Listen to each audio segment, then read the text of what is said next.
हाय, good morning.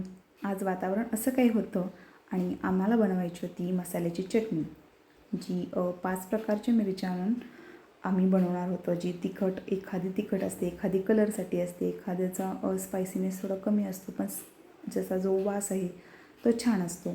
So ती सगळी नीट करून एका हवाबंद पिशवीमध्ये पॅक करून ठेवली, कारण वारं लागू द्यायचं नव्हतं म्हणून. पॅक केल्यानंतर वारं लागत नाही, मग मिरची परत मऊ नाही पडत. सो ती पॅक करून ठेवली. लसूण सगळा सोलून घेतला. आता 7 किलो मिरच्या होत्या, तर 4 किलो लसूण आपण यूज केलेला आहे. तोही चांगला नीट करून, थोडा राहिला होता तो थोड्या वेळानं करायचाच होता. त्यानंतर मीठ सगळं सुकवलं छान असं आणि तेही झाकून ठेवलं.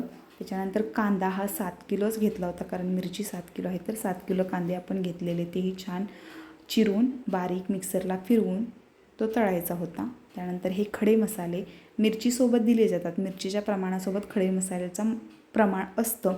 सो तेही सगळं अर्धं भाजलं होतं आणि जे गोष्टी तळायच्या होत्या त्या तळून, जे वरचं दिसते सगळं ते तळलेलं होतं आणि खालचं सगळं भाजून घेतलं होतं. जसं की धणे, जिरे, लवंग, त्याच्यानंतर दालचिनी, भरपूर प्रकार आहेत. ही वरती दिसते ते दगडी फूल, त्याच्यानंतर हळकुंड वगैरे. आणि खोबरं छान पुसून, सुकं खोबरं आहे ते छान पुसून त्यालासुद्धा तुकडे करून तळून घ्यायचं असतं. आता हा जो कांदा दिसतो तो मी मिक्सरला फिरवलेला आहे. कोण कोण चिरूनसुद्धा तळतं आणि ह्याच्यानं वेळ जास्त जात नाही, म्हणून हे आमच्या आईंची टेक्निक आहे.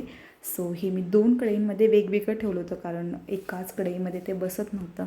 सो हे पिवळं दिसते, कारण जे आपले खडे मसाले होते ते तळून राहिलेलं तेल होतं, तर त्याच्यामध्ये अर्धा म्हणजे जास्त त्याच्यात आणि थोडासा तिकडे टाकला होता. तर तो छानसा आपल्याला कलर चेंज, म्हणजे जसं की कांद्याला तेल सुटेल ना, असं आपल्याला तळून घ्यायचं आहे. त्याच्यानंतर सगळा खोबरंसुद्धा छान असं तळून घेतलं होतं.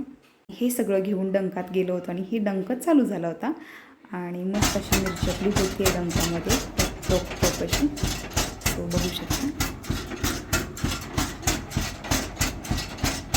त्याच्यानंतर ह्यालाही बराच वेळ गेला आणि ही चटणी आपली रेडी आहे. Thanks for the watching. Video आवडला असेल तर लाईक करा. बाय.